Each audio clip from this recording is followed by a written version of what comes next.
Akita throws a punch straight at the thug's face. In his mind, he admits it's the first time he's hit someone. He also felt like all the crap he had to endure was released at once. And in that very moment, his brain was flooded with noradrenaline and dopamine. He figures that's why he didn't feel any pain at all. It is revealed that his opponent was on top of him and had hit him more than once. After that, Shuji exclaims that he must be crazy since despite seeing how strong he was, he still decided to punch him. He adds that he hoped he doesn't get bruised, but then pauses for a few seconds and admits he's still pissed. He decides to break a couple of bones to relieve that stress. But just at that moment, Satsuna Rikudo arrives. She looks at her guy and the thug realizes she was there. He says she's finally here and apologizes for messing up her boyfriend's face. The girl remains silent, which annoys the thug a bit. He asks her what's wrong, if Cat got her tongue, and if she's terrified seeing her boyfriend all beaten up. He also warns that he doesn't make empty threats and won't let them go like nothing happened. He says he's going to hurt and eliminate her, so he demands she kneel and start begging for her life. If she obeys, he might let them go, but not without punishment. However, the girl smiles and asks if he's one of those dogs that bark but don't bite. That enrages the guy even more, and so the fight began. The concepts of threat and reconciliation vanished from his mind, and his thoughts turned to one single solution: fight without mercy.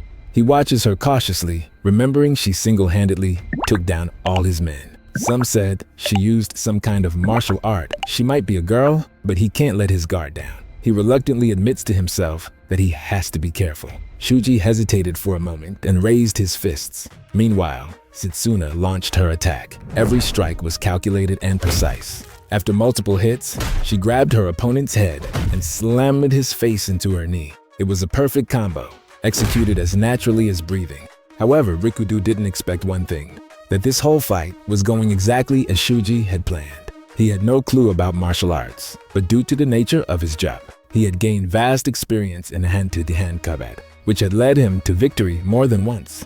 In other words, he knows exactly where to take hits to avoid compromising vital points. And then, with the enormous strength he has, he throws Rikudo into the air like a rag doll. After that, he comments that it was just as he thought. She went straight for his vital points, and that it wasn't a bad strategy.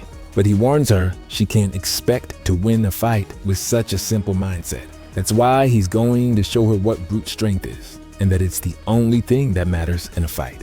He orders her to stand up and asks if she really thinks he's just going to take a couple of punches and be done. Right after saying that, he curses her while preparing a new attack. But Rikudo quickly moves and traps him with her legs. Shuji is confused and sarcastically comments that if all she wanted was to do naughty stuff, she could have just asked. But that wasn't it. What she was doing was a judo technique called cross guard. This technique consists of controlling the opponent with the legs, making it hard for them to strike. That way, she has the chance to execute another technique, el kusakuri, a maneuver in which, after taking the opponent down, she can mount him and completely subdue him. After performing the technique, she asks if she hadn't already told him that brute strength isn't all that matters. She chuckles lightly, calls him an idiot, and declared that now she'll be the one to teach him what really matters: violence. And so she starts beating him. The technique emphasizes that there's no simpler or more effective position, highlighting the brilliance of mixed martial arts. Rikudo, smiling, raises her fist as it's explained that this position allows immobilizing the opponent using only the lower body. Meanwhile, she can strike with full force, and that's exactly what the girl does. Shuji feels the pain, but still fights back. However, Rikudo laughs and says it just tickles, revealing that even if the one underneath manages to counterattack, the effect would be minimal.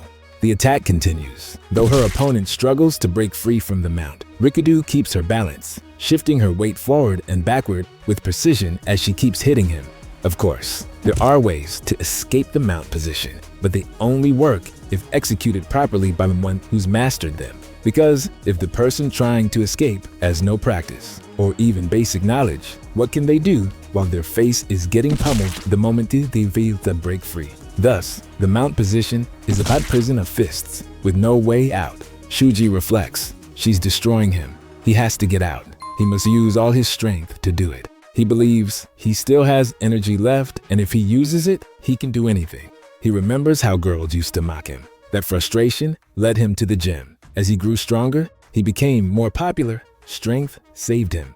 And that's all he has. He throws a punch at Rikudu, but she swiftly uses her forehead, causing his fist to hurt upon impact. Then she asks him if he really thought only the strongest wins a fight. She admits she understands that view, that it's a simple and clear way of seeing the world. However, violence is something deeper and far more interesting. With that said, she drives her elbow straight into Shuji's face. After all that, Akita asks what happened to the girl who was there, and Rikudu replies that it seems she ran away.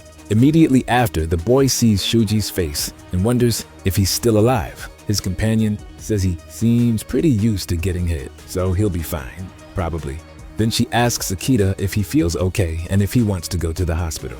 The boy looks up, surveys the whole place, and after a moment of silence, declares that it's all her fault. That leaves her a bit confused. Then he explains that everything happened because she fought that guy earlier, and after that, he got kidnapped and beaten up. He reaffirms, staring at Satsuna Rikudu, that it's all her fault. He also admits he's genuinely angry, so much that he starts trembling. He thought his life would be a smooth journey to success. He believed he was meant to live in peace and never imagined going through such hell. But even so, there's something interesting. He confesses it felt amazing to hit someone who made him mad. That's why he asks her if she can teach him how to fight.